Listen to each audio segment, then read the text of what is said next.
bienvenue à tous ceux qui viennent de nous rejoindre donc pour ce webinaire dédié au rétrofit et aux enjeux du rétrofit pour la mobilité du futur.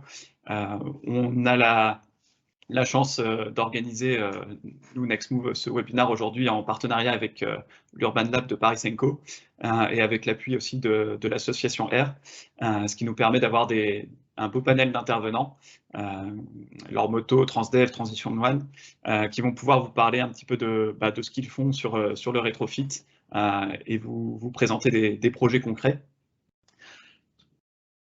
Je vous remets à l'écran là simplement pour commencer le déroulé de cette session. On prendra 1 heure ou un petit peu plus selon la quantité de questions que vous aurez aussi à poser aux intervenants, avec une petite introduction très rapide des partenaires qui organisent ce webinaire. Puis ensuite, on laissera vraiment la part belle aux présentations des porteurs de projets et des personnes qui travaillent vraiment sur cette thématique. Et on prendra à la suite de ces présentations vos questions que vous pouvez poser directement dans le chat. On prend les questions par écrit et on fera le traitement. Et Laurent, qui est connecté aussi pour Paris Senco, pourra faire le tri un petit peu dans les questions et les énoncer aux intervenants au fur et à mesure. Les petites règles, simplement pour commencer, vous commencez, je pense, à les connaître. C'est simplement de vous rappeler de couper votre caméra pendant les présentations pour laisser de la bande passante aux intervenants, de couper votre micro pour éviter les nuisances, et comme je vous disais, de poser toutes vos questions directement par écrit dans le petit chat en ligne. Le webinaire est enregistré, on le mettra en ligne sur les différents canaux de communication du pôle et sur notre page web, et vous aurez la possibilité aussi d'accéder au support de présentation. Voilà pour la petite introduction. Pour commencer, donc, je vais simplement vous donner quelques informations à propos de notre pôle de compétitivité, sans rentrer dans le détail, puisque je pense qu'un certain nombre d'entre vous nous connaissent déjà bien, mais simplement vous faire un petit focus là en guise d'introduction sur notre accompagnement et particulièrement notre accompagnement à l'innovation. Donc vous le savez, Nextmove, c'est un écosystème qui a pour ambition sur l'industrie automobile et mobilité d'accompagner les différents acteurs de la recherche vers l'industrialisation de leurs projets, de leurs innovations. Et donc, on permet à nos membres d'être partie prenante d'un réseau, de pouvoir renforcer leur potentiel technologique, d'aller chercher les financements pour financer leurs projets d'innovation et trouver les bons partenaires pour mettre en œuvre ces projets et les clients pour que ces innovations trouvent leur marché.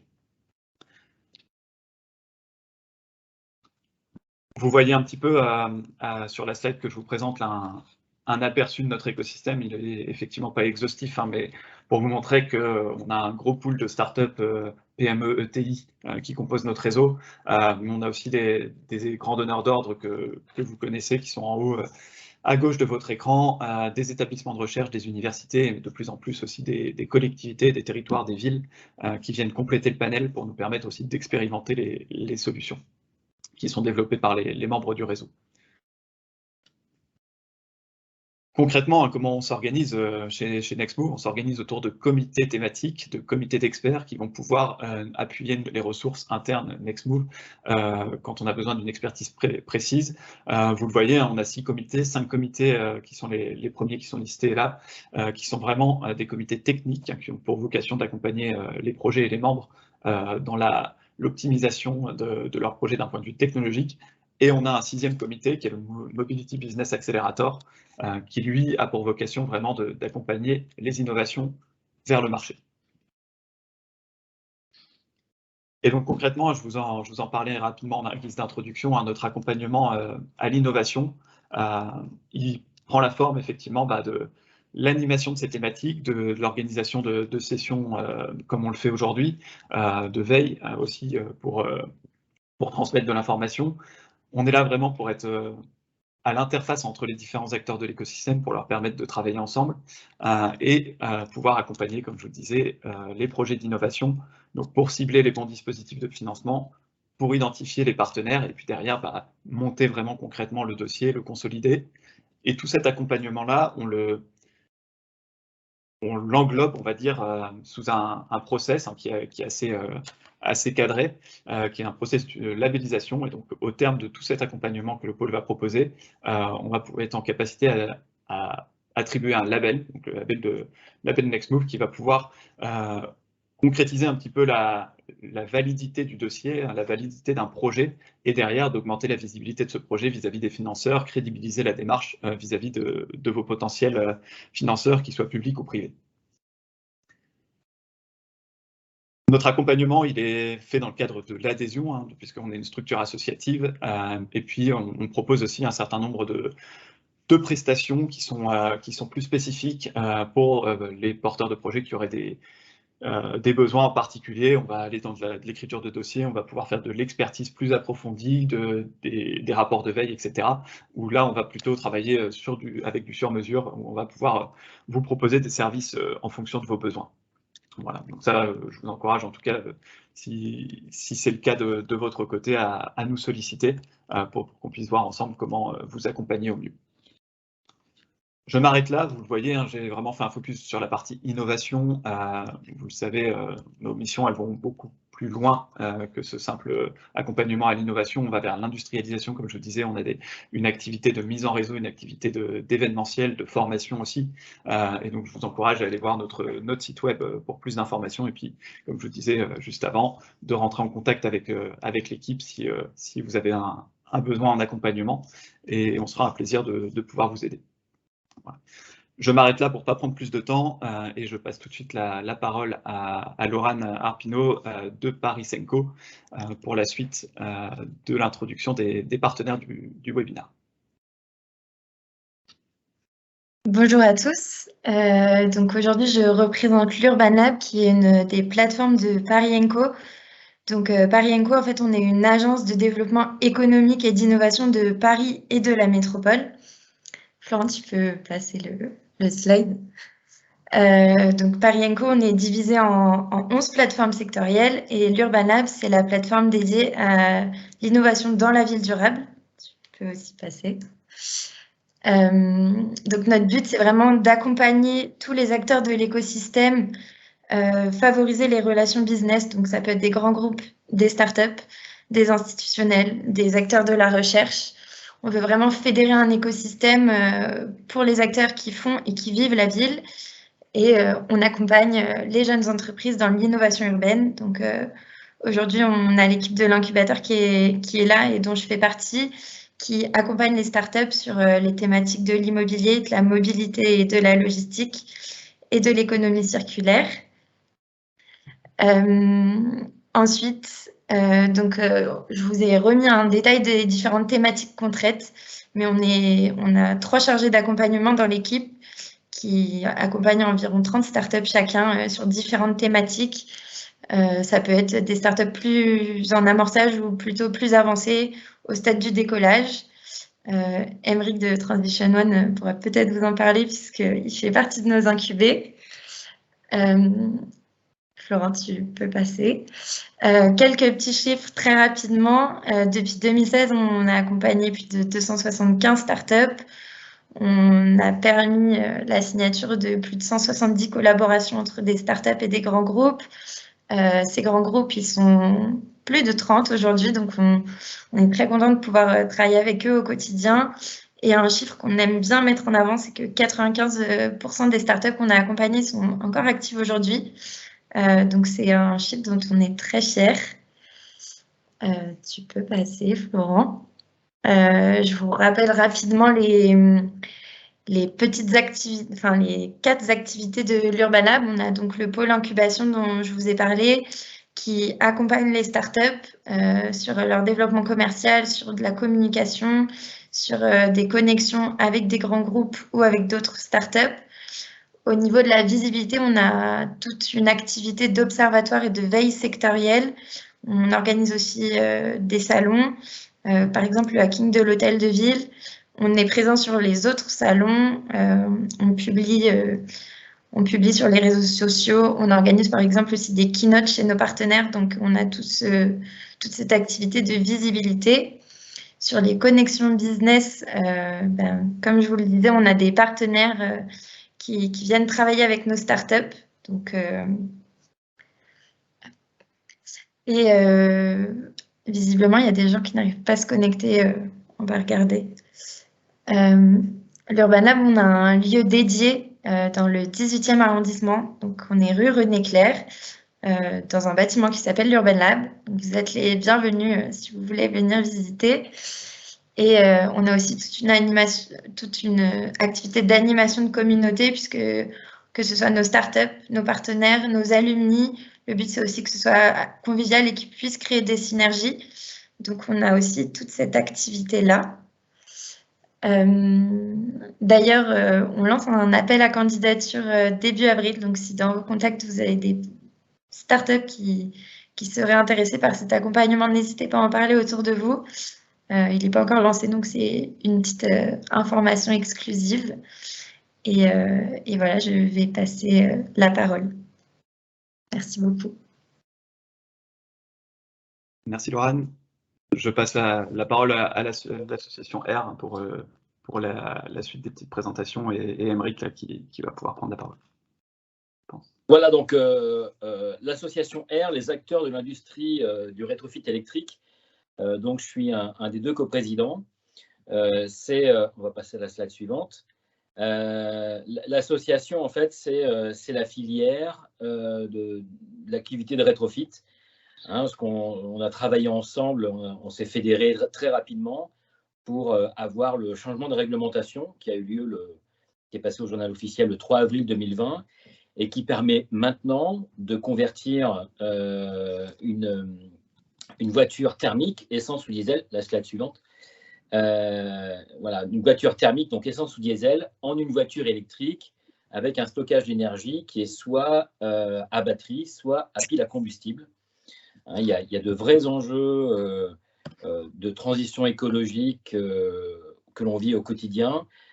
Dans la mobilité qui représente beaucoup d'émissions, c'est à peu près 16% des émissions, enfin tout le transport, c'est 30% des émissions de gaz à effet de serre. Voilà, donc sur la mobilité, le rétrofit est un moyen pour réduire ces émissions de gaz à effet de serre. La slide suivante. Voilà, juste pour donner un petit peu de position sur comment sont répartis les véhicules. Donc voilà, vous voyez le parc, il y a 3,6 millions de motos, presque 40 millions de véhicules, de voitures. Les utilitaires, c'est presque 6, les camions, c'est presque 1 million. Enfin, les bus, pardon, c'est presque 1 million. Et les camions, c'est 600 000 véhicules. Et là, j'ai pris une année 2020-2021 sur les ventes chaque année. Et donc, on voit bien que la vente de véhicules va nécessiter beaucoup de temps pour convertir le marché, sachant que dans ces ventes-là, aujourd'hui, ce sont les ventes, toutes motorisations confondues.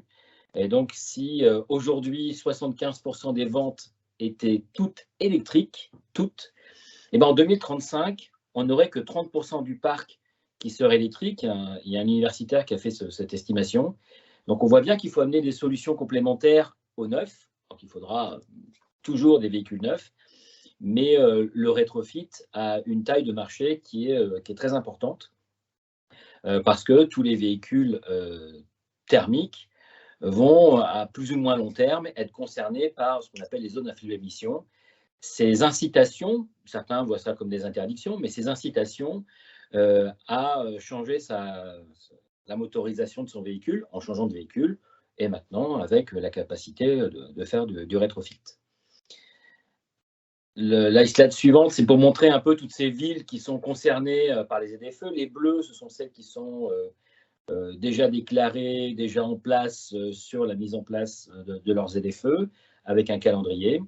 Les villes pointées en vert, ce sont ces métropoles de plus de 150 000 habitants qui, pour le 31 décembre 2024, vont avoir à communiquer leur agenda, leur planning de déploiement de la ZFE. Il y en a qui iront plus ou moins vite, suivant leur volonté. Slide suivante. Donc, pour rappeler un peu quelles sont les missions de l'association, donc, c'est de faire connaître auprès des autorités publiques et du monde économique tout ce qui est l'activité de rétrofit, cette conversion de véhicules thermiques, la chaîne de traction thermique en électrique. C'est de communiquer et d'agir pour faire changer et encore améliorer la réglementation. On est sur encore de gros travaux aujourd'hui d'amélioration de toute cette démarche et aussi la facilité pour rendre le marché le plus attractif possible et qu'on soit le plus grand nombre d'acteurs. Et puis, en fait, c'est aussi organiser la collaboration entre les adhérents parce que les enjeux sont assez forts. Donc, dans le collectif, on arrivera à avancer plus rapidement et c'est un peu notre enjeu au niveau de l'association. Et je crois que j'avais terminé. Non, voilà, quelques petits points de repère sur le fait que pour arriver à rétrofitter un véhicule, surtout à commencer à en vendre, on a besoin d'obtenir une homologation. Cette homologation, c'est un ensemble de tests et puis un service de l'État qui va s'exprimer sur un dossier technique qui a été fourni, un ensemble de résultats de tests, un prototype qui a été mis à disposition et se dire, OK, il y a une implémentation, une intégration des éléments qui ont été faits qui répond aux règles de sécurité. Donc, on a des exigences techniques comme l'équilibre des masses, le poids total à vide, répondre au niveau de la batterie qui est l'élément le plus sensible et aussi le plus coûteux à la réglementation R100 révision 2. Ça cible en fait tous ceux que j'ai cités tout à l'heure, hein, les 2 roues, les véhicules particuliers, les VUL, les poids lourds et les bus. Et pour avoir amené juste une petite précision pour montrer que ce n'est pas aussi transparent que ça, mais ça a une conséquence en termes de sécurité, c'est que l'homologation porte sur un modèle. Donc, vous allez voir tout à l'heure Sébastien qui est dans sa Twingo 1, avec cette TVV, type variante version, c'est-à-dire qu'on n'a pas l'approche d'homologation sur un modèle, c'est l'approche sur un modèle et certaines de ces variantes. Prenez un Kangoo, il existe en pick-up, en vitré, en tollé. Voilà, ça peut avoir quelques conséquences en termes d'intégration. Donc, on l'a pour une liste aussi de TVV. Donc, voilà pour une présentation rapide du contexte du rétrofit et puis de l'association. Merci. Merci Aymeric. Je pense que c'était important de bien remettre effectivement les bases avant d'enchaîner avec les trois présentations. Je passe maintenant la parole à Antoine Millet qui représente Transdev aujourd'hui et je passe les slides à l'écran. Voilà. Antoine, la parole est à vous. Bonjour à tous, donc Antoine Millet, je suis responsable d'exploitation du réseau urbain du Havre et je suis aussi chargé de mission transition énergétique pour Transdev en Normandie. Et je vais vous parler, si Florent tu veux bien avancer, du projet Nomad Car Hydrogène qui vise à exploiter d'ici l'été 2022 le premier car hydrogène peut-être d'Europe en Normandie. L'exploitation de ce car est prévue sur la ligne Rouen-Évreux, une station hydrogène étant déjà en exploitation au niveau du Vieil-Évreux et en capacité de livrer 50 kg jour, ce qui sera suffisant à l'exploitation quotidienne de notre car dont on estime que la consommation quotidienne serait d'environ 30 kg jour pour près un peu moins de 400 km parcourus quotidiennement.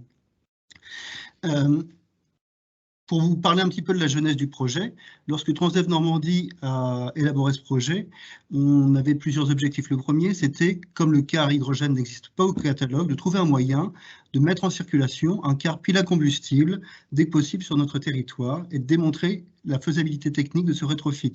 Naturellement, nous avons choisi le car Crossway d'Iveco, que vous voyez ici, car celui-ci représente plus de la moitié de la flotte qu'exploite Transdev sur l'ensemble de la Normandie. Et comme ça vient d'être présenté, il est nécessaire de bien choisir son type, car l'homologation de prototype sera seulement valable sur un type et quelques variantes. Et donc, ce choix du Crossway nous permettra ensuite, une fois la faisabilité technique éprouvée, de passer à une échelle supérieure et d'accélérer la transition énergétique, si on le souhaite, en termes de motorisation puis de combustible. Deuxième objectif, la région Normandie est une des régions les plus consommatrices et productrices d'hydrogène et a à cœur depuis 2017 de promouvoir le développement d'une mobilité hydrogène. Une dizaine de stations hydrogène pour VL ont émergé depuis 2017 dans le cadre du projet EasyMob.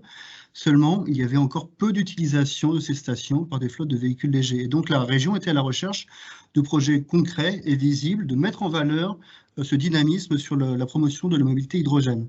Et finalement, donc Transdev répond à des appels d'offres qui sont renouvelés sur des marchés urbains comme interurbains très régulièrement. Il se trouve qu'en 2022, on a tous nos marchés interurbains de Normandie qui vont être renouvelés. Donc, on avait aussi envie de se positionner comme acteur, comme promoteur d'une mobilité interurbaine zéro émission et de montrer qu'on était capable de se lancer très rapidement en espérant que derrière, ça catalyserait de nouveaux projets et que, sorti de ce rétrofit d'un quart, on pourrait envisager assez rapidement, le plus rapidement possible, des exploitations de lignes complètes en car, hydrogène, pile à combustible. Donc, dès septembre 2020, Transdev Normandie a approché la région Normandie pour lui présenter ce projet et ils ont tout de suite été séduits à la fois par son aspect concret, le fait qu'on avait l'objectif de cibler une exploitation commerciale dès l'année 2022, que le choix de la ligne Rouen-Évreux leur convenait, d'autant plus que voilà, c'est une exploitation de quai de 100 km par jour, ça justifie le choix de la mobilité pile à combustible par rapport à une mobilité car électrique. Pour l'instant, sur des cars électriques, on est plutôt dans des autonomies quotidiennes de 250 à 300 km maximum. Et donc, on ne pourrait pas faire cette ligne Rouen-Évreux avec des cars batteries. Donc, la technologie et pile à combustible apparaît un choix cohérent. Et par ailleurs, on a eu un objectif d'éco-conception, de prolonger la durée de vie du véhicule. Le car qu'on est en train de rétrofiter a déjà près de 12 ans d'âge et on souhaite porter sa durée de vie dans le cadre du rétrofit motorisation et carrosserie complet à près de 20 ans. Et donc, on est doublement vertueux, on va aller vers de la mobilité zéro émission et en plus prolonger la durée de vie de ces véhicules tout en se reposant sur des infrastructures déjà existantes au niveau du Vieil-Évreux. Je veux bien que tu passes la slide suivante, s'il te plaît, Florent. Les spécificités de notre projet. Tout d'abord, pour essayer d'aller vite, on n'a pas pris le parti d'essayer de développer et de créer de zéro un kit de rétrofit. Notre partenaire industriel qui est IBFH2, c'est entouré d'un autre partenaire industriel qui est producteur de bus pile à combustible depuis des années et qui va lui livrer un kit de rétrofit déjà existant, déjà développé, déjà fiabilisé. Et IBFH2 va se concentrer sur l'intégration. Et donc, le fait de se sourcer en kit de rétrofit déjà développé et fiabilisé nous permet normalement d'économiser et du temps et de l'argent pour être compétitif et réactif par rapport aux besoins de la région Normandie.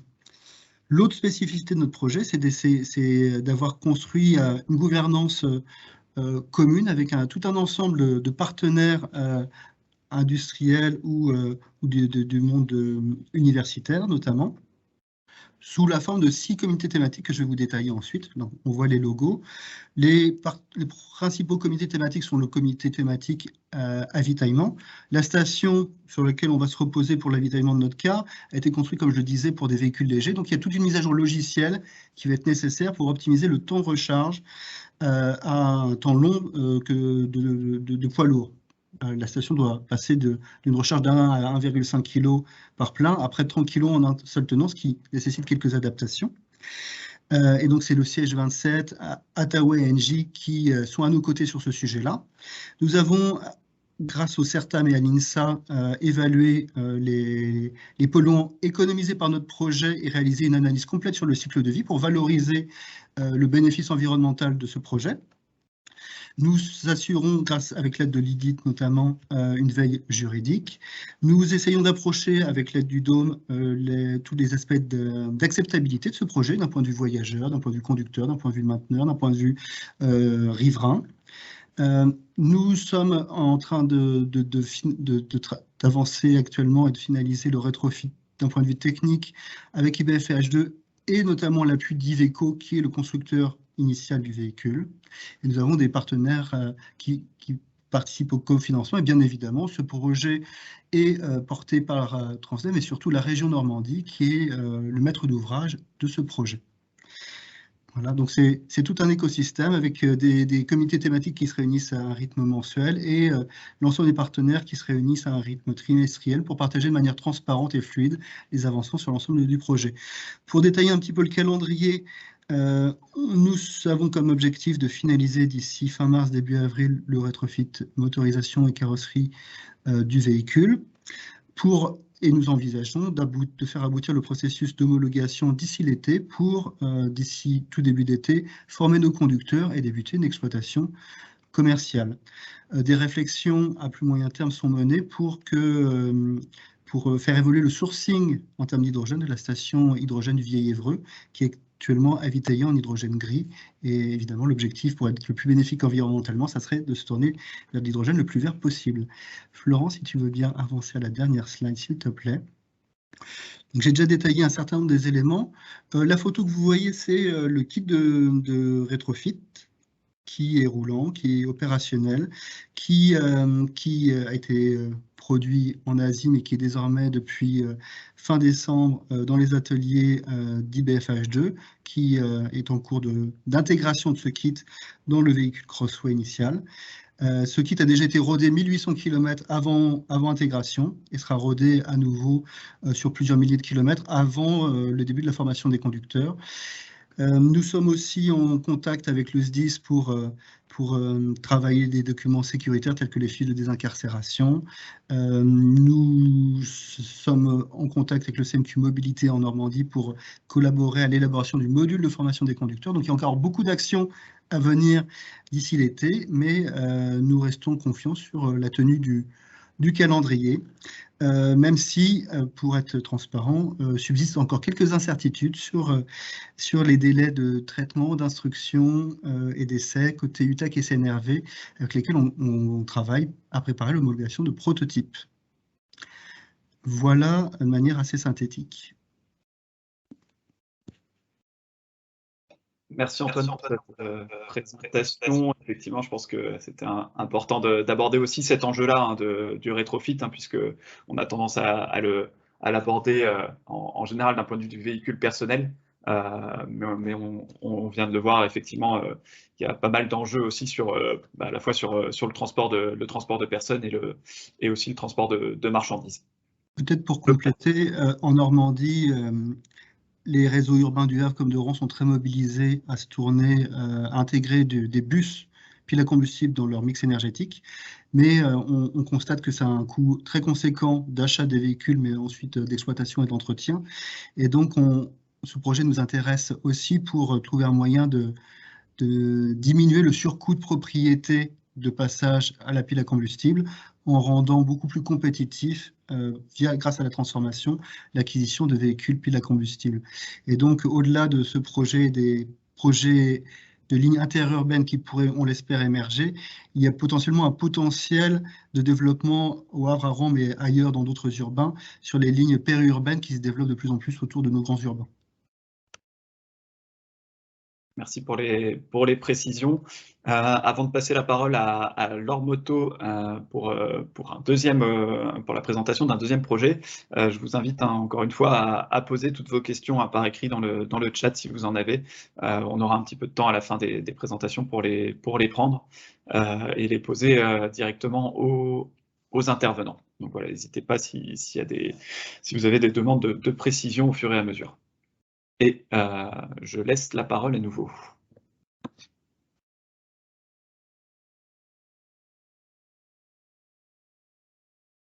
Sébastien, pour Laure Motto, je ne sais pas si on ne vous entend pas en tout cas.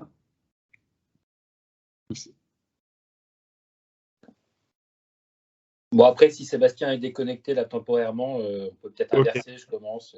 Oui, parfait, ça serait... On s'adapte comme ça. Ok, je passe la slide suivante sur Transition One. Donc, je reviens, là, je change de casquette, je parle à Transition One, c'est le bon logo.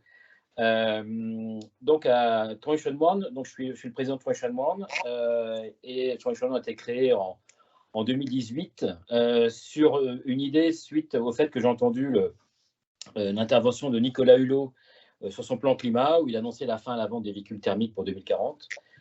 Pourquoi interdire des choses à partir de 2040 quand on peut faire des choses avant? Qu'est-ce qu'on pouvait innover avec ce que l'on avait?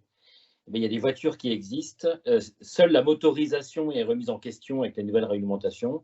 Pourquoi aller jeter une voiture alors qu'elle peut être en bon état, alors que c'est juste le moteur qu'il faut changer? On a souvent plaisanté sur le fait que le cendrier est plein, il faut changer la voiture.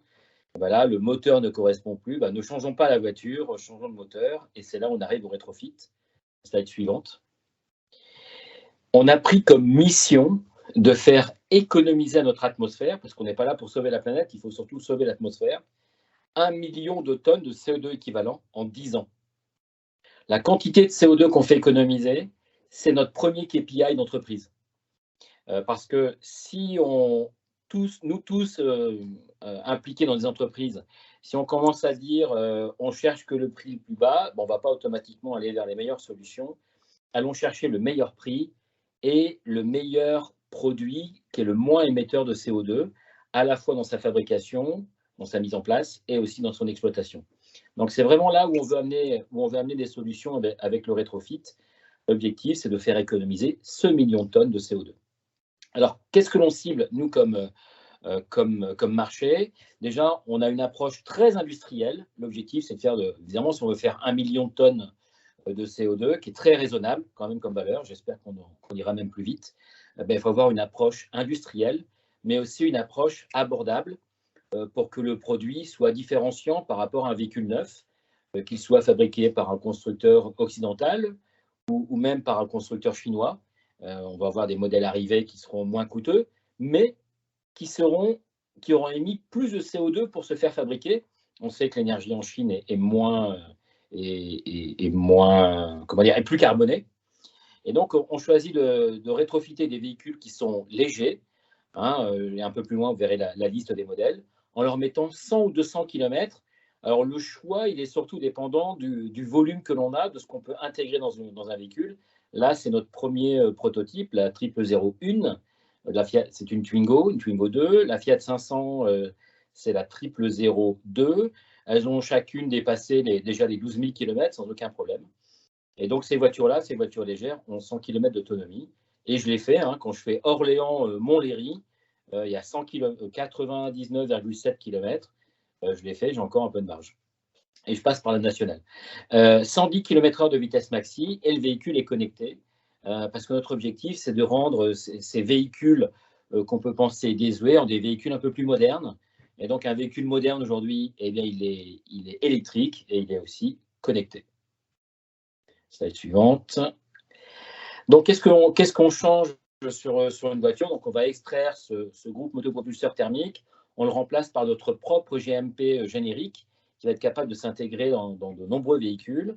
On rend le véhicule connecté. Et on n'a pas été très innovant, mais au niveau de la prise de recharge, voilà, on a utilisé l'embouchure du réservoir. Un des challenges que l'on met pour cette conversion, qui sera faite, alors j'en parle après sur les partenaires, mais à proximité des clients, l'objectif, c'est de faire cette conversion en 4 heures. Et donc, notre prix cible aide déduite, les différentes aides qui existent et qui vont exister, il y en aura d'autres, c'est de viser le particulier, l'entreprise, les administrations, et aussi les collectivités locales qui ont ces usages très, très fréquents de proximité. On ne cherche pas à répondre à tous les besoins, mais à amener une solution qui amène beaucoup de suffisance dans le sens des caractéristiques suffisantes pour un usage quotidien. Slide suivante. Donc, voici la liste des modèles. Donc là, on voit l'intérieur du compartiment moteur de la Twingo. Voilà, les citadines avec des Twingo, Fiat 500, Ego 107, C1, les polyvalentes, et puis les véhicules utilitaires légers, sur ces véhicules qui font souvent du dernier kilomètre, donc Kangoo, Berlingo, Partner. Voilà. Et donc, ces conversions vont être faites à proximité des clients, chez des partenaires installateurs que l'on va former. Aujourd'hui, on a déjà plus de 1000 candidats. Alors, c'est au niveau mondial. Il y en a à peu près un peu moins de 500 qui sont sur la France. Et donc, dès la fin de cette année, sur le dernier trimestre, on va former ces partenaires.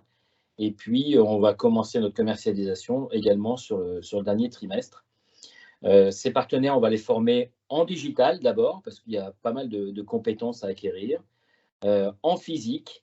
Et puis, chose qui sera importante, on va aussi les former de manière continue pour aller chercher de l'optimisation sur le process, et que ce process qui doit être systématique, le process de conversion fait partie de l'homologation. On nous demande d'être des constructeurs automobiles, on nous demande d'être des industriels avec le système qualité qui va bien pour que derrière, toute opération qu'on va faire sera produite de la même manière. Donc, on a un vrai enjeu de transition écologique. On entend beaucoup parler de clean tech, green tech, etc. Nous, on défend le virtuous tech parce qu'on est convaincu que c'est en étant vertueux qu'on arrivera à faire changer les choses, à se faire comprendre et à faire agir. Et donc, nous avons tous à agir face à l'urgence climatique. Merci beaucoup. Merci, Aymeric. Je vois qu'on a une question dans le chat qu'on peut peut-être prendre tout de suite, ainsi le temps que je vois que Sébastien. Sébastien. Oui, c'est reconnecté. Peut-être donc une question, hein, faut-il apporter le véhicule en plus des 5 000 €? Je pense que la réponse est assez évidente. Alors, le modèle avec lequel on démarre, c'est le propriétaire d'une voiture vient chez un de nos partenaires pour convertir sa voiture et son reste à charge, c'est 5 000 €. Donc, celui qui n'a pas la voiture, évidemment, c'est un coût en plus. Mais on vise ceux qui l'ont déjà. Et il y en a beaucoup. Ok, merci. Je repasse la parole. Alors, je reviens un petit peu en arrière sur mes slides à Sébastien. Je pense que la connexion a été rétablie. Et je remets à l'écran les slides. Sébastien, je vous passe la parole. Merci. Bonjour à tous. Excusez-moi pour cette coupure. Comme j'ai dit, je suis en voiture, enfin, je suis arrêté avec ma voiture et bon, les problématiques techniques, les impondérables. Donc chez Lormoto, nous sommes aussi un acteur de la filière de la transformation de véhicules thermiques en véhicules électriques, autrement appelé rétrofit. Chez Lormoto, nous considérons que le rétrofit est plus une technologie, une technique que nous utilisons, plutôt que le terme générique de ce que nous faisons. Nous nous apparentons à des producteurs de véhicules durables. On peut passer sur la slide d'après, s'il vous plaît. Voilà. Alors, Lormoto est arrivé comment? Lormoto est arrivé par le constat qui est fait qui est largement partagé, de la nécessité de changer le paradigme de la mobilité pour passer au zéro émission. Mais au-delà du zéro émission, c'est une des grosses problématiques de notre société aujourd'hui, c'est la consommation de matière et d'énergie que nous faisons. Ce faisant, on a pu dresser un constat. Aymeric parlait en présentant l'association R des 40 et quelques millions de véhicules qui circulent sur le territoire français. Il y en a 260 millions au niveau européen et on se dit que si on veut tout passer au zéro émission, aujourd'hui, la seule solution, évidemment, c'est de tout changer. Et dans les échéances qui sont les nôtres, ça paraît un petit peu compliqué. Alors, on parle beaucoup d'émissions de CO2, de tonnes de CO2. Moi, je ne sais pas trop représenter une tonne de CO2 quand je suis chez moi. Par contre, ce que je peux vous dire, c'est que 260 millions de voitures, si elles font en moyenne 1,5 mètre de haut, ça nous donne exactement la distance Terre-Lune. Voilà, et ça, c'est ce qu'on doit changer au niveau européen d'ici 2050. Et on doit jeter toute cette matière à la poubelle. Donc, qu'est-ce que c'est de fabriquer des véhicules durables chez Lormoto? On s'est posé la question, est-ce qu'on doit les jeter, ces voitures? Qu'est-ce qui font qu'elles sont obsolètes? Inévitablement, ce qui les rend totalement obsolètes, c'est leur motorisation thermique, qui, pour des raisons constructeurs ou autres, sont régulièrement obsolètes sur les petits véhicules entre 150 et 250 000 km, et que la moyenne d'âge des voitures est de 10 à 11 ans. Elle a un peu augmenté ces derniers temps. Donc nous, on est parti du principe qu'à partir du moment où c'est légalement autorisé par le décret que l'association a eu, que tous les constructeurs regroupés au sein de l'association ont eu le mérite de faire paraître, de rendre légale cette transformation sans accord du constructeur, eh bien ça rendait beaucoup de choses possibles. Et donc, pour nous, reconditionner une voiture, c'est sortir de l'illusion de l'inépuisable. On n'est pas dans un monde inépuisable, on est dans un élément fini. On ne peut pas considérer une croissance infinie dans un monde fini, ça ne marche pas. Ça permet aussi de décarboner l'usage et la production d'une voiture. Nous, on considère qu'aujourd'hui, la transformation d'un véhicule ancien en véhicule moderne, mais pas neuf, permet d'économiser 70% de matière. Et puis, c'est aussi, bien entendu, de tirer profit de la rentabilité obtenue par la durabilité, mais non pas sur du court terme, mais sur du long terme. Une fois qu'on a dit ça, Lormoto fabrique quoi? Lormoto aujourd'hui s'attaque à un modèle, qui est la Twingo 1. Pourquoi un modèle? Parce qu'il faut faire ses armes, parce qu'il faut le faire bien, parce que c'est pas facile. Et on a chez Lormoto un processus d'industrialisation et de déploiement qui est différent de chez nos amis et confrères. C'est-à-dire que chez Lormoto, on considère qu'il faut un endroit pour transformer les voitures, pour avoir une série de véhicules parfaitement identiques. Et ceci est rendu d'autant plus obligatoire que la durabilité passe aussi par le modèle économique. C'est-à-dire que chez Lormoto, nous ne vendons pas nos véhicules, nous les louons. Ça implique quoi pour le consommateur? Ça implique pour le consommateur que de passer d'un système de l'économie de la possession à l'économie de l'utilisation. Ça implique que pour l'utilisateur qui n'a à se préoccuper de rien, l'assurance est incluse, l'entretien est inclus. Le seul reste à charge, en fait, c'est l'énergie. Ça permet aussi à Lormoto de garantir la durabilité du véhicule, puisque notre intérêt à nous, c'est bien entendu que le véhicule roule le plus longtemps possible et avec le moins de frais possible. Ça veut dire aussi que nous sommes en mesure de procéder à sa modernisation quand il faudra que ce soit fait.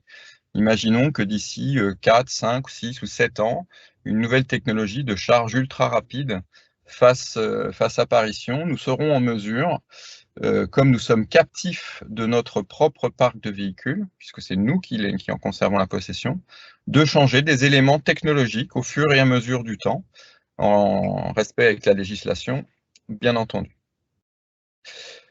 Qu'est-ce que je peux vous dire d'autre rapidement en 2 mots? Non, je pense que j'ai fait le tour. Je préférerais plus répondre à des questions que de m'étendre. Voilà.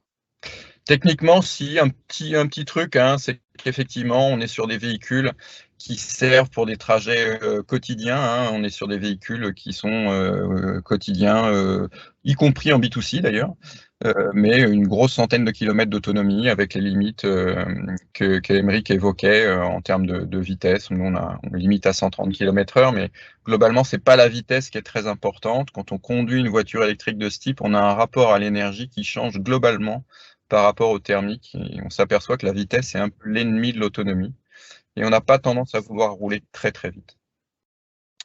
Une dernière remarque, les véhicules dans le processus sont intégralement reconditionnés, c'est-à-dire qu'ils sont démontés de A à Z. Et tout ce qui doit être changé pour le rendre durable l'est. Voilà, je pense que j'ai, pour le coup, plus rien oublié. Merci Sébastien. Effectivement, je pense que ça amène à quelques questions dans le chat. Laurane, je peux te laisser la main. Oui. Alors, on a quelqu'un qui te demandait, alors, Aymeric, je pense que c'était au moment de ton intervention, si c'était valable quel que soit l'état du véhicule ou si ça concernait juste moteur, batterie et contrôleur. Alors, je vais répondre aussi un peu plus globalement. Techniquement, on pourrait rétrofiter n'importe quel véhicule. C'est pour ça que j'ai fait la liste tout à l'heure dans le cadre de R de l'ensemble des véhicules. Après, plus spécifiquement, pour répondre à la question sur Transition 1, l'état du véhicule est important. Déjà parce qu'il y a de l'aide publique, donc on ne va pas rétrofiter des poubelles. Ça, c'est important. Nous, on va exiger d'avoir un contrôle technique de moins de 3 mois sur le véhicule. Si le véhicule, évidemment, pollue, ce n'est pas grave parce qu'on va enlever le moteur. Si par contre le freinage ou la signalisation, les feux ne fonctionnent pas, bon, voilà, on voudra s'assurer que le véhicule est en bon état avant de le rétrofiter. Merci beaucoup. On avait une question de David Duvaux, enfin c'était pas vraiment une question d'ailleurs, c'est une remarque, si quelqu'un veut réagir, qui disait qu'il pourrait être intéressant pour le transformateur d'acheter des véhicules à ceux qui ne veulent pas faire de rétrofit et de les proposer à d'autres clés en main. Bien, chez Lormoto, c'est ce que nous faisons. Pour le moment, sur un modèle de voiture, mais peut-être à l'avenir sur d'autres. Et ce que j'ai dit tout à l'heure, hein, on commence en proposant le rétrofit à ceux qui ont déjà le véhicule. Et évidemment, pour atteindre ce million de tonnes de véhicules, eh ben, on va proposer d'autres modèles, dont celui des véhicules qui seront déjà rétrofités. Je ne l'ai pas précisé là, mais nos partenaires, on va leur proposer de devenir des franchisés. Et ils auront eux aussi la capacité à convertir des véhicules et de les revendre. Merci beaucoup. David, si vous voulez préciser, mais il y a une question sur le coût. Il me semble que c'était au moment de votre intervention, Sébastien. D'accord, le coût locatif? C'est ça. Ouais, le coût locatif, tout compris, il sera de l'ordre de 300 € par mois. Donc avec kilométrage illimité, assurance incluse, entretien inclus, l'entretien incluant le freinage, les pneumatiques, les essuie-glaces, tout ce qui n'est pas de l'ordre de l'accidentel.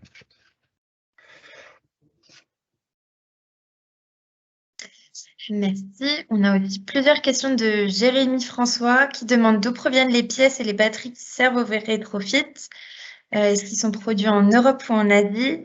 Et que deviennent les pièces des anciens moteurs thermiques? Je te laisse commencer, Sébastien. Ouais, alors inévitablement non. On cherche chez Lormoto, et je pense que je ne suis pas le seul, à faire venir le maximum de choses. Notre culture, c'est régional, national, européen, et si on n'est pas européen, on a un problème. Bon, il se trouve que tout est fabriqué en Asie ou quasi aujourd'hui, même quand on s'adresse à un équipementier européen. Il se trouve que nous, nos moteurs sont fabriqués en Italie, ça on le sait, les inverteurs aussi. Le reste de l'équipement, globalement, vient d'Asie. Mais c'est amené à changer. L'Europe se dote aujourd'hui d'un grand nombre d'usines de fabrication de batteries lithium, quelle que soit la technologie. Il y en a plein naissantes et à venir. Et il y a fort à parier que tout ça devienne des commodités et qu'on puisse se fournir sur beaucoup de choses en Europe dans les années qui viennent. Mais il est vrai que pour commencer, ça provient d'Asie. Et en ce qui concerne que deviennent les moteurs, enfin tout ce qu'on retire en fait de la dépollution du véhicule, eh bien tout ça est valorisé en matière, c'est-à-dire que c'est destiné à ne plus rouler. Il faut arrêter de consommer du pétrole. Et donc, moteur et boîte de vitesse chez nous, puisqu'on n'a plus de boîte de vitesse, partent en revalorisation matière avec les différents plastiques et autres qu'on retire. Alors, chez Traction One, on a, en ayant ce million de tonnes de gains, ce n'est pas uniquement ce qui ne va plus sortir du pot. On va emmener notre client à connaître ce qu'on a émis comme CO2 pour faire le rétrofit. Notre estimation de notre analyse de cycle de vie, notre première estimation, nous emmène à 2 tonnes. Donc, nos clients, quand on va leur livrer la voiture, on va leur dire vous êtes à moins 2 tonnes.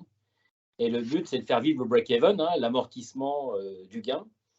Et donc, pour ça, en mesurant cet ACV, on est incité aussi à s'assurer que le sourcing soit le moins émetteur de CO2 possible. Et donc, les circuits courts, évidemment, c'est mieux. Donc, nos moteurs sont fabriqués en Europe. Notre électronique de puissance est fabriquée en Europe. Évidemment, comme le disait Sébastien, les cellules, on n'a pas encore une offre abordable avec ce qu'il faut en France, mais ça va arriver, voire même en Europe. Et donc, on s'approvisionne en cellules en Chine. Mais on a tout intérêt à le faire baisser, parce que si à un client, je lui dis eh ben voilà, il y en a pour 5 000 €, mais c'est plus 2 tonnes, mais c'est 1,5 tonne, l'amortissement est plus rapide. Sur ces petites voitures, on est à peu près à 1 tonne pour 10 000 km. Ce qui fait que si on fait 10 000 km par an, en 2 ans, on a amorti cet investissement écologique en CO2. Et on a estimé qu'en 3 ans et demi, on pouvait amortir l'investissement financier. Et donc, voilà, nous, notre intérêt, c'est évidemment d'avoir un sourcing efficace et de produire bas carbone. Je vais revenir sur cet aspect matière. Quand je vous disais, on dépollue la voiture, on la démonte intégralement. Chez Lormoto, il y a énormément de pièces qu'on retire du véhicule qui sont en état d'usage. Elles ont 15 ou 20 ans, les voitures. Eh bien, aujourd'hui, elles sont rouillées, mais pas forcément destinées à être jetées. On les prend, on les nettoie, on leur remet un coup de peinture. Enfin, c'est pas nous qui le faisons, c'est un spécialiste du traitement matière auto. et elles sont remontées quasi neuves, rénovées. Et en fait, ça nous a coûté un peu d'argent, peut-être plus cher que d'en racheter des neuves, mais on n'a pas dépensé la matière qu'on a déjà payé à la planète, en fait.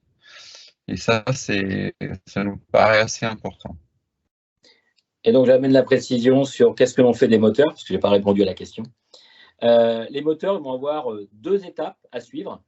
Soit, comme l'a précisé Sébastien, un recyclage matière, hein, que le moteur puisse redevenir des barres d'aluminium pour être utilisé. Hein. Les constructeurs automobiles vont vouloir justifier que les prochaines générations de voitures soient fabriquées avec un très grand pourcentage de matière issue du recyclage. Et puis également du reconditionnement de moteurs, c'est-à-dire dans cette phase de transition, si les constructeurs arrêtent de fabriquer des moteurs neufs et que derrière, pour un remplacement, on a des moteurs reconditionnés, eh ben, ça coûtera moins cher en CO2.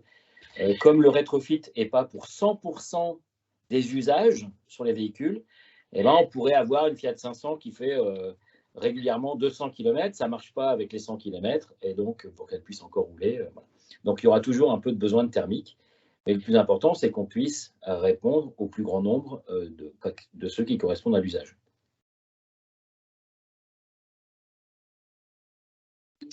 Merci à tous les deux pour ces précisions. On n'a plus de questions dans le chat pour l'instant, mais n'hésitez pas si dans le chat vous avez d'autres questions. Je vais me permettre de compléter le propos d'Aymeric. Il a parfaitement raison hein, sur la revalorisation quand on dépollue un véhicule. C'est ce qu'on appelle la dépollution, hein, c'est le fait de retirer le bloc thermique. Bon, il se trouve que sur les Twingo 1, ça n'a pas beaucoup d'intérêt, mais sur des véhicules qui pourraient être beaucoup plus récents, ça peut avoir un intérêt de reconditionner un moteur qui est extrait et qui est en état de fonctionnement correct, parce qu'encore une fois, ce qui est important aujourd'hui, c'est d'arrêter d'extraire de la matière. Extraire de la matière, c'est dépenser de l'énergie, et dépenser de l'énergie, c'est émettre énormément de CO2. Pour fabriquer une voiture, il faut à peu près de 2000 kg, hein, il faut à peu près 30 tonnes de matière brute extraite du sol. Et c'est absolument ça qu'il faut rester. Donc, un geste écologique, un des premiers gestes écologiques, c'est d'arrêter de jeter une voiture, quel que soit finalement le moyen qu'on met en œuvre pour ce faire. Si on peut prolonger sa durée de vie en récupérant un moteur thermique qu'on a retiré pour en faire une voiture électrique, c'est une excellente chose par ailleurs. Comme il n'y a pas de questions, je reprends la suite. Tout à l'heure, j'ai dit que nous, on allait produire à 2 tonnes de CO2 le rétrofit. Hein, on change qu'une petite partie du véhicule. Pour un point de repère, une Renault Zoé, c'est 7 tonnes. Et plus on met de batterie, et plus il y aura une quantité de CO2. Donc évidemment, c'est plus long à amortir. Et donc, si on prend une Renault Zoé, une voiture rétrofitée, on pourrait retrouver des usages très similaires entre les deux. Il y en a toujours qui voudront des voitures neuves et d'autres qui diront on essaye d'être un peu plus vertueux.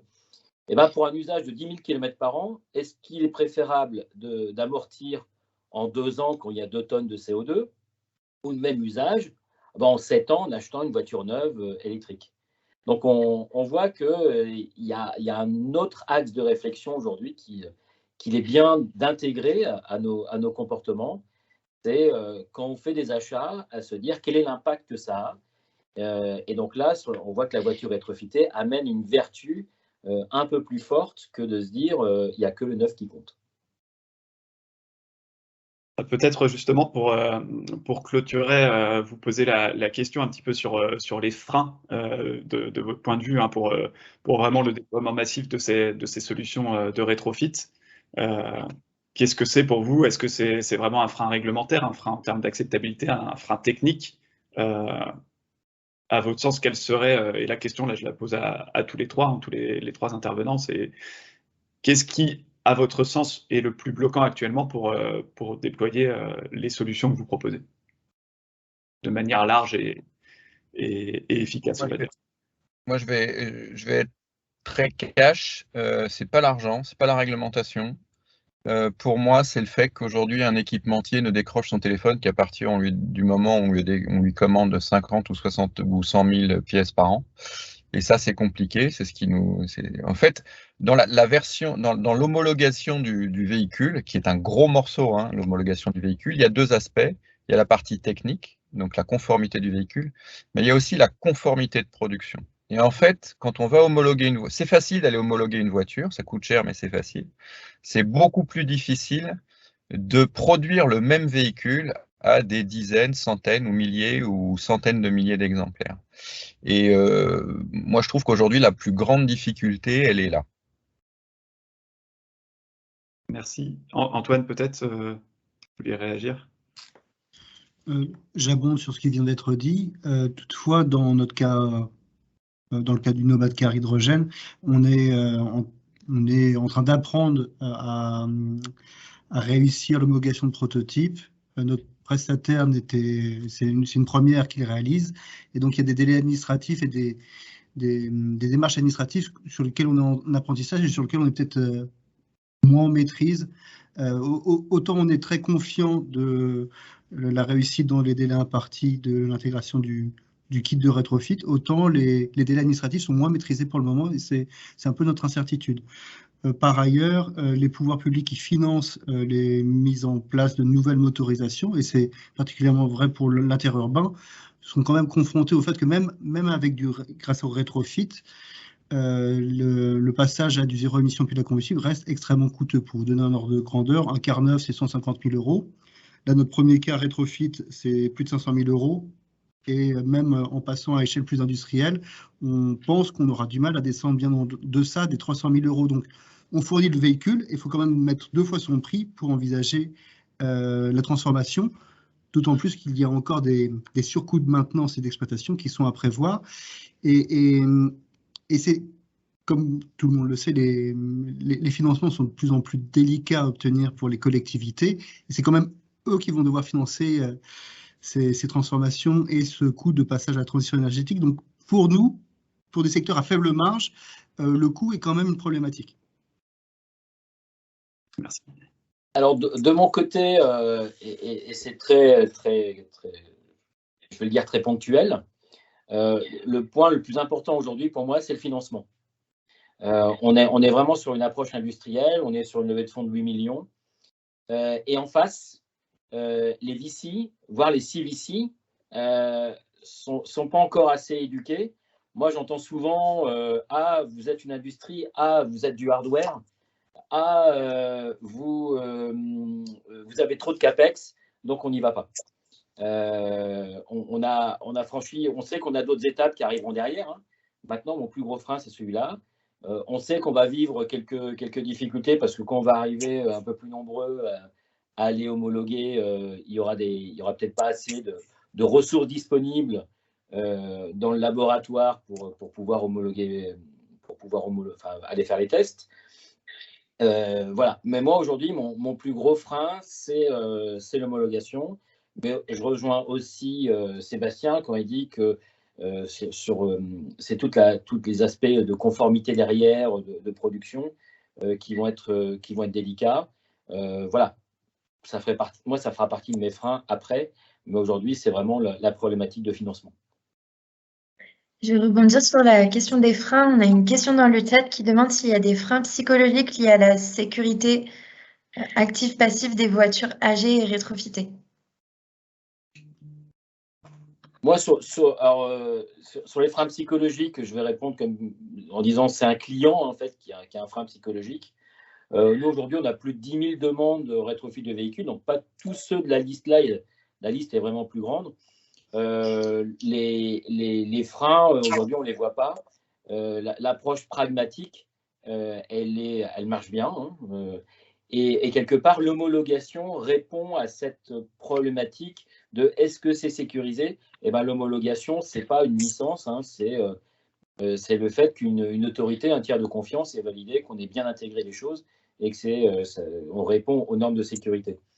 Donc, moi, aujourd'hui, sur ce frein-là, oui, peut-être quelques experts automobiles qui ont toujours vécu le cycle, on achète, on entretient, on répare, on revend, et jamais on améliore une voiture. Et le rétrofit, c'est quand même l'amélioration des voitures, mais qui a du sens dans un monde d'économie circulaire et de transition écologique. Donc, quelques experts ont dit oui, mais c'est pas bien parce qu'une voiture qui a dépassé 7 ans, c'est quand même trop dangereux. J'ai trouvé que c'était un peu excessif comme attitude. On a eu... Oui, Sébastien, allez-y si vous voulez compléter. On a plein de questions dans le chat. Les freins psychologiques, moi j'en ai eu. Là, on a montré plusieurs fois, enfin la voiture, enfin une de nos voitures circule pas mal. Les freins psychologiques, on a l'impression qu'on monte dans une vieille voiture, mais il faut savoir que dès lors qu'on retire la source de bruit et de vibration, ça change tout. Donc on n'a plus l'impression de rouler dans une vieille voiture, parce que déjà elle fait plus de bruit et elle vibre plus. Ensuite, on m'a posé une question sur oui, mais à l'intérieur, elles sont pas très propres, elles peuvent être âgées, etc. Bah, il se trouve que c'est plus simple, on change l'intérieur. Enfin, on change l'intérieur. On travaille à changer l'intérieur de manière à le rendre extrêmement acceptable, voire modernisé. Donc, les freins psychologiques, en fait, pas tant que ça. Pas tant que ça. Il n'y a pas vraiment de frein psychologique, si ce n'est non, je préfère une voiture neuve, quoi. Mais Aymeric le disait tout à l'heure, hein, on sera tous amenés à faire des efforts plus ou moins rudes, à plus ou moins brève échéance. Et quand on prend un véhicule, nonobstant moderne, agréable à conduire, etc., que peut être la Zoé, qui est un des premiers best-sellers électriques mondiaux, c'est quand même une voiture qui fait 1550 kg. Il faut la déplacer. Et nous, nos véhicules, je parle du mien, hein, mais le mien, il fait moins d'une tonne, et à déplacer, il consomme aussi beaucoup moins d'énergie. En plus de... donc, tout ça, ça rentre bien dans une équation très particulière, et il y a de plus en plus de gens qui sont sensibles à cette équation. Je ne dis pas que tout le monde signe, je dis que les gens sont de plus en plus sensibles à cette équation. Et est-ce que vous avez une idée de la durée de vie et du coût d'entretien d'une voiture rétrofitée? Moi, à titre personnel, j'aurais tendance à dire que la durée de vie d'un moteur électrique, elle est relativement connue. C'est quelque chose qu'on connaît depuis très longtemps. On en voit qui dépasse 500, voire 500 000, voire 1 million de kilomètres. Donc le moteur n'est plus la source d'obsolescence. C'est plutôt le bloc énergétique. Le gros avantage des voitures rétrofitées par rapport aux voitures qui ont un châssis intégré avec des piles, etc., c'est que si la technologie change, on sera plus facilement en mesure, nous, d'adapter nos véhicules par rapport à un tout intégré et avec des coûts bien inférieurs. Enfin, il me semble. Donc je pense que c'est des voitures qui sont parties. On entendait le bus, le car, pardon, le car hydrogène de plus que doubler la durée d'exploitation. Nous, on pense qu'on peut plus que doubler la durée de vie de la voiture, du véhicule. Ouais. On fait plus de vidange dans une voiture électrique. On change les plaquettes de temps en temps et les pneus. Et puis bon, après, vous allez me dire, et la batterie. Mais la batterie, les technologies nous permettent aujourd'hui d'avoir des batteries qui sont sur 3 à 4 000 cycles de charge-décharge. C'est beaucoup, hein. Ça fait déjà une très longue période d'utilisation avant qu'elle soit qualifiée hors d'usage. Après, la voiture rétrofitée bénéficiera évidemment des avantages de la diminution du coût d'entretien. Aujourd'hui, la statistique sur une voiture électrique, c'est 30 à 50% d'entretien en moins. Alors, quand je disais que l'amortissement va se faire sur 3 ans et demi, c'est le coût de l'énergie qui est plus faible, hein, et puis le coût d'entretien qui est plus faible aussi. Donc, il y a un vrai intérêt économique à migrer. On a une autre question sur l'avenir des rétrofits. Selon vous, est-ce qu'il y a une véritable volonté de changement de la part des dirigeants? Quel est l'avenir dans un futur proche sur le plan politique de ces rétrofits et comment c'est reçu? Alors, je vais répondre là avec une casquette R, parce qu'évidemment, on est au contact des politiques. La réglementation a été changée le 3 avril 2020. Alors, si chacun fait un petit rewind pour qu'est-ce qui se passait à cette époque-là, on était quand même en plein la crise sanitaire. Et ils ont quand même fait passer un texte au journal officiel qui était prêt. Et donc, au ministère des Transports, au ministère de l'Écologie, il y a un vrai soutien à la filière du rétrofit. Après, évidemment, est-ce qu'on a le soutien du ministère de l'Industrie? Ça commence, parce qu'il voit arriver une nouvelle industrie possible, mais on n'est pas encore une industrie qui a massivement des emplois, qui livre massivement, et c'est ce à quoi on doit vite répondre. Mais en tout cas, voilà, il y a un soutien. Les ministères suivent. On a même eu des échanges avec Matignon qui suit le dossier. Voilà, donc et aujourd'hui, on rentre dans des instances qui sont proches du politique et qui vont nous permettre d'avoir encore plus de visibilité. Le signe, un autre signe du soutien politique, il y a une prime au rétrofit que la filière n'avait pas demandé. Enfin, on en voulait une, on savait qu'on allait en avoir besoin d'une, mais elle est sortie avant qu'on la demande. Et donc, ça va jusqu'à 5 000 € suivant les conditions de ressources. Les signes à venir de ces soutiens, c'est une prime plus importante. Pourquoi on n'aurait pas, alors que c'est plus vertueux, pourquoi on n'aurait pas une prime qui serait équivalente à ce qui existe sur le neuf?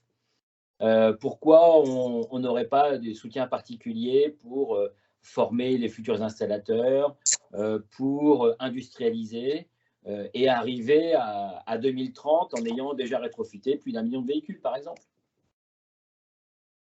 Si je vais me permettre de compléter le propos d'Aymeric, parce qu'on fait partie de la même association. Toutes les volontés sont les bienvenues. C'est-à-dire qu'aujourd'hui, on essaye d'agréger dans l'association le maximum d'industriels, le maximum de bureaux d'études, etc. Parce qu'en fait, cette association, elle a une grosse vertu, c'est son poids politique qui nous, typiquement, il y a pas, vous aurez pu noter il y a quelques jours la parution de la prime au rétrofit sur les véhicules lourds, qui est importante. L'association n'est pas forcément le premier vecteur, mais elle n'est pas tout à fait étrangère. Et en fait, notre objectif en réunissant en association n'est pas juste de se dire bonjour et se serrer la louche. On essaye de faire évoluer les bonnes pratiques en termes administratives. J'entendais notre confrère de Transdev se dire le parcours n'est pas simple. On travaille ce parcours avec l'UTAC, d'établir des relations privilégiées avec les différents ministères de manière à porter des évolutions réglementaires qui sont importantes. Je voyais passer une question sur l'avenir du rétrofit européen. Ça nécessitera une harmonisation de la réglementation au niveau européen. La réglementation française est pour une fois un peu en avance. Mais tout ça, c'est le poids politique de l'association est important, et plus on sera nombreux à l'intérieur de cette association, plus on pourra faire entendre parler notre voix en groupe. Voilà. Et ça, s'il y a des bonnes volontés, elles sont les bienvenues. Je me permets de compléter en prenant ma casquette transport public. Depuis 2017, la loi de transition énergétique a décidé d'imposer à partir de 2020 des acquisitions de véhicules propres à toutes les grandes agglomérations. Des mises à jour de fin 2021 incluent la possibilité de réaliser ces acquisitions de véhicules propres en véhicules rétrofités. Et donc, moi, ce que je constate, c'est que le droit français s'adapte pour intégrer le rétrofit comme composante essentielle de la manière d'approcher le mix énergétique et la transition énergétique, même pour tout ce qui touche aux véhicules de flotte de bus des grandes métropoles et agglomérations. Antoine, je vous redonne la parole. Du coup, on a une question sur le nombre de cars nomades rétrofités qui seront mis en circulation sur la ligne Rouen-Évreux et échelonnés sur combien de temps? La ligne express Rouen-Évreux, c'est une flotte de 6 véhicules au total. Toutefois, à ce stade, la seule chose qui est actée, c'est la faisabilité du rétrofit d'un véhicule. Et comme je l'indiquais dans mon propos, tous les marchés interurbains vont être renouvelés. Les marchés ne sont pas encore sortis, et donc je ne sais pas encore vous dire de manière ferme combien de marchés, combien de lignes et combien de véhicules cela va concerner. Transdev et opérateurs de transport répondent à des marchés publics, et donc ça reste les pouvoirs publics qui décident vers où ils veulent aller. Et peut-être que certains marchés vont concerner plus la mobilité électrique, ce qui nécessitera d'autres homologations de prototypes que nous n'avons pas encore entamées. Merci beaucoup. On a une question sur l'accueil des assureurs sur le rétrofit. Moi qui suis sur le sujet du rétrofit depuis un moment, j'ai vu évoluer le comportement des assureurs. Aujourd'hui, il n'y a plus de questions. À partir du moment où le véhicule est homologué, c'est ce dont ils ont besoin pour assurer le véhicule. D'autant plus que dans leurs approches, ils poussent à être vertueux, à faire mieux. On voit que pas mal d'assureurs ont une réduction du prix au niveau commercial pour les véhicules électriques. Donc, autant au début, il y a plus de 4 ans maintenant, il y avait vraiment une réticence en disant mais il y a beaucoup de questions qui vont se poser. Aujourd'hui, il n'y a plus de questions. Et quelque part, d'une manière, d'une vue personnelle, les assureurs ont tout intérêt à pousser, à soutenir les solutions qui permettent d'émettre moins de CO2. Parce que si on regarde comment ça évolue, comment notre temps évolue, avec l'augmentation du nombre de catastrophes naturelles, soit ils augmentent les primes pour plus rembourser en termes de catastrophes naturelles, d'indemnisation, soit ils s'attaquent au problème à la source. Et ce sera peut-être un schéma d'évolution qu'il y aura venant des assurances américaines. Parce que les assurances américaines, il n'y a pas l'État qui se substitue à eux en cas de catastrophe naturelle. Et donc, celui qui n'œuvre pas pour réduire ses émissions de CO2 pourrait très bien ne plus être assuré. Un petit complément par rapport à ce que vient de dire Aymeric sur les assurances. Nous, ça a été, étant captif de notre propre flotte, pour nous, avoir l'assurance d'être assuré était extrêmement important. Et un des arguments qui a été très bien perçu par le groupement d'assurance qui opère avec nous, c'est que nos véhicules sont des véhicules connus, dont l'historique de réparation est connu, l'historique des pannes est connu. On sait combien coûte un sinistre sur une Twingo 1 ou même sur une Twingo 2, hein, et on sait combien ça coûte de changer une aile. Et en fait, ça rend les choses très simples versus les véhicules neufs, de plus en plus complexes à réparer, toujours bourrés de plus en plus d'électronique. C'est quelque part très rassurant pour eux de connaître par avance en fait le coût d'une réparation.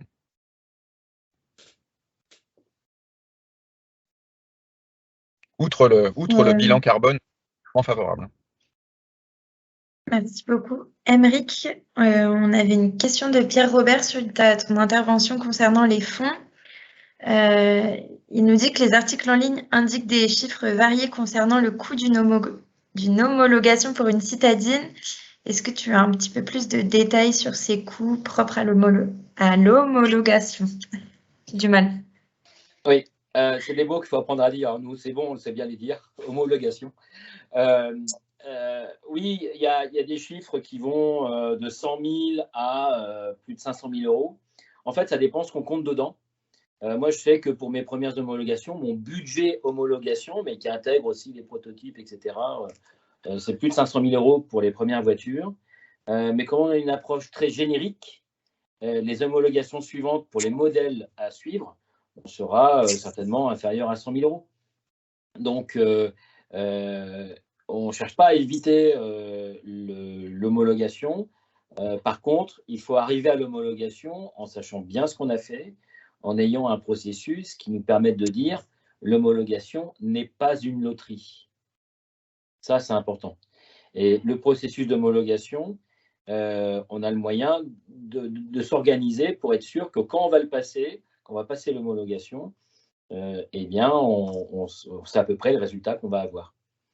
Et donc, ça demande un peu d'argent, mais commencer à faire du business, pas du business, mais avoir cette approche en se disant peut-être qu'un jour on l'aura, non, ça ne marche pas et ce n'est pas une approche industrielle. En tout cas, ce n'est pas l'approche que nous on souhaite avoir à Tranchant Monde. En complément, l'homologation coûte cher. Je pense qu'on est à peu près sur les mêmes enveloppes chez leur moto. C'est pas surprenant. Mais c'est presque aussi souhaitable. Quelque part, on joue aussi avec la sécurité des gens. Donc, le fait que les tests à l'UTAC, etc., ou les campagnes de pré-test coûtent cher, ben oui, mais quand vous êtes responsable d'une de ces entreprises et que vous remettez un véhicule sur la route que vous garantissez avoir transformé correctement, on porte aussi une responsabilité. C'est pour ça que les assureurs nous suivent. C'est parce que derrière, il y a l'UTAC qui signe. enfin l'UTAC en France, mais ça pourrait être fait ailleurs. Et quelque part, c'est un peu aussi le coût de l'assurance. Il y a le coût du développement qui est important. Dans un car hydrogène, c'est pareil, hein, le coût de l'assurance et derrière, ils vont transporter des passagers. Donc il y a une vraie responsabilité de l'opérateur de mobilité. On pourrait tous se qualifier d'opérateur de mobilité en fait sur le sujet. Clairement. Et on porte une vraie responsabilité, et cette vraie responsabilité, elle a un coût inévitable, que probablement on sera amené à faire baisser, mais c'est vrai qu'aujourd'hui, ça coûte de l'argent. C'est comme ça. Merci beaucoup. On a une question. Voyez-vous une croyance hors de France, particulièrement en Europe, qui permettrait d'augmenter les volumes et de faire des économies d'échelle? Est-ce que la réglementation actuelle le permet? Alors, je vais parler réglementation d'abord.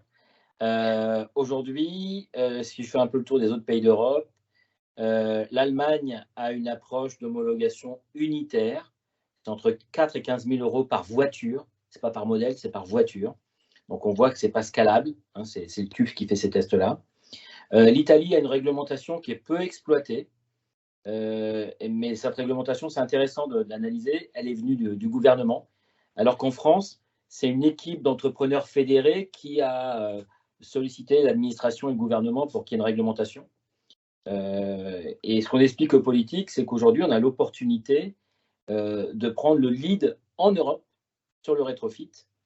La Belgique, l'Espagne regardent comment implémenter la réglementation française dans leur pays. Et pour répondre avec Traction One, moi, c'est bien mon modèle.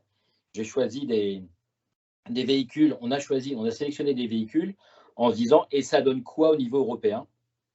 Pourquoi on fait la Polo alors que ce n'est pas un top sell en France? Parce que si on va faire l'Allemagne et d'autres pays de l'Est, la Polo, elle est très répandue. Oui, la dimension européenne, en tout cas pour Traction One, est incontournable pour aller chercher des volumes. Parce que si on va chercher des volumes, on va encore plus industrialiser, on va baisser nos coûts et ça veut dire qu'on pourra mieux supporter la baisse des subventions qu'il va y avoir à un moment donné parce qu'on ne pourra pas avoir des subventions à vie. À titre personnel, on souscrit au modèle, enfin au propos d'Emeric. Le business model n'est pas lié à un pays, il est lié au continent européen. Hors d'Europe, ça me semble pas forcément évident, parce que c'est vraiment un aspect réglementaire qui va primer, mais pareil. Maintenant, c'est les Nations Unies, parce qu'il existe des règles internationales, par exemple la batterie, c'est des règles internationales des Nations Unies, la R100 révision 2.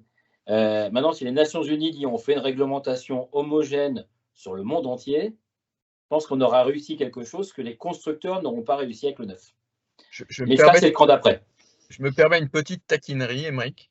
On est tous les deux sur des véhicules relativement légers, urbains, etc. Si on veut aller aux États-Unis, on va avoir des problèmes parce que les véhicules sont beaucoup, beaucoup, beaucoup plus gros. Moi, tu vois, dans ma liste, il y a la Fiat 500 et la Mini qui existent à New York et en Californie. Mais je sais déjà quel véhicule je vais faire en allant aux US. Mais merci pour la taquinerie. Il n'y a pas d'animosité dans le contexte des rétrofiteurs. On sait qu'on a tous à construire quelque chose. On a Maxime qui nous dit pour avoir la prime rétrofit, il faut jeter un véhicule comme pour la prime conversion. Et c'est normal, puisque c'est pas très logique pour sauver une voiture. Tu voulais commencer, Sébastien? Je pense pas en fait. On a la prime à la conversion. Quand on achète un véhicule rétrofité. Ce qu'on n'a pas, c'est la prime à la casse. Mais il n'y a pas besoin de jeter une voiture pour pouvoir acheter ou faire du rétrofit. C'est soit on arrive avec... soit on arrive avec sa voiture chez Transition One et Humric vous la transforme et vous repartez avec votre voiture, soit vous venez en acheter une chez moi et c'est moi qui en ai acheté une et qui vous la vend, donc la voiture elle n'aura pas été ni jetée ni rien. Après il y a le jeu des bonus, etc. On voit comment ça marche. Bon, le car, je ne sais pas qui achète des cars comme ça Pour aller faire des courses. pour faire un camping-car peut-être, un grand, chouette. Mais voilà, non, je pense qu'il n'y a pas besoin de jeter une voiture pour acheter une voiture rétrofit. Et d'ailleurs, c'est pas compatible. Par contre, évidemment, il y a une réflexion derrière ça sur ces voitures qui sont encore en bon état et qui quand même bénéficient de ces dispositifs de prime à la casse. Quand elles sont en bon état, pourquoi aller les détruire? Parce qu'une voiture qui bénéficie de ces aides doit être détruite. Et donc, comment aller réutiliser ces voitures-là? C'est un sujet qui sortira à un moment donné pour que les voitures qui bénéficient de ces systèmes-là puissent être réutilisées derrière. La prime, elle sert à quoi? Est-ce que c'est sur sa sortie d'un propriétaire et qu'il y en aura moins pour le camp d'après? Mais dans tous les cas, faisons en sorte qu'une voiture ne devienne jamais un déchet. Peut-être qu'une prime à la conversion, peut-être une prime à non jeter est peut-être plus intéressant qu'une prime à la casse. C'est pour ça que je t'avais donné la main en premier. On a une autre question de François Michelet qui demande si vous faites des études crash test sur les véhicules rétrofités, notamment dans le cas de l'hydrogène avec l'implantation des réservoirs H2 et dans le cas de l'implantation d'une pile, si le véhicule se crache, comment évaluer le véhicule par l'assurance? Alors, je vais d'abord répondre par rapport à l'historique de la réglementation. Parce que j'ai participé à ces différents ateliers qu'on a eus avec les autorités sur la mise en place de cette réglementation, cette nouvelle réglementation. Il n'y a pas de crash test à faire sur le véhicule. Le CNRV, donc le Centre national de réception des véhicules, a considéré que les architectures des véhicules étaient déjà éprouvées. Hein, on n'a pas le droit de faire des véhicules de moins de 5 ans. Les architectures étaient déjà éprouvées, donc il n'y avait pas de crash test à faire. Par contre, si on fait, alors là je vais répondre pour la batterie et je laisserai Antoine répondre pour la partie H2, mais pour la batterie, en faisant une R100 révision 2, eh ben, c'est le crash test de la batterie où il va se faire écraser, percer, le feu. Donc voilà, c'est aussi pour ça que les homologations de batterie sont coûteuses. Voilà. Donc je confirme, il n'y a pas de crash test de prévu et les réservoirs ont déjà subi tous les tests réglementaires conformément à la législation européenne. On n'envisage pas non plus de les redétruire et de refaire un crash test. Toutes ces homologations ont déjà été réalisées au préalable. D'un point de vue assurantiel, par contre, je n'ai pas la réponse à la question. Je préfère m'abstenir. Merci. Je pense qu'on arrive, Laurane, au bout de la liste de questions. On est à peu près dans le timing qu'on s'était fixé initialement. Bon, je vois qu'il y en a d'autres qui continuent à arriver. Malheureusement, on va devoir clôturer aussi la discussion, en tout cas pour aujourd'hui. On voit à toutes ces questions qu'effectivement, c'est un sujet qui suscite de l'intérêt. Il y a quand même encore un flou autour de cette thématique-là, hein, il faut se le dire. C'est un sujet en émergence. Et donc, en tout cas, moi, je voulais vous remercier là, pour la qualité des interventions, la qualité des échanges, hein, à la fois des questions et puis des réponses qui ont pu être apportées. Comme je vous le disais en introduction, hein, on mettra en ligne le replay de ce webinaire. Vous aurez accès aux présentations. Et puis derrière, n'hésitez pas en tout cas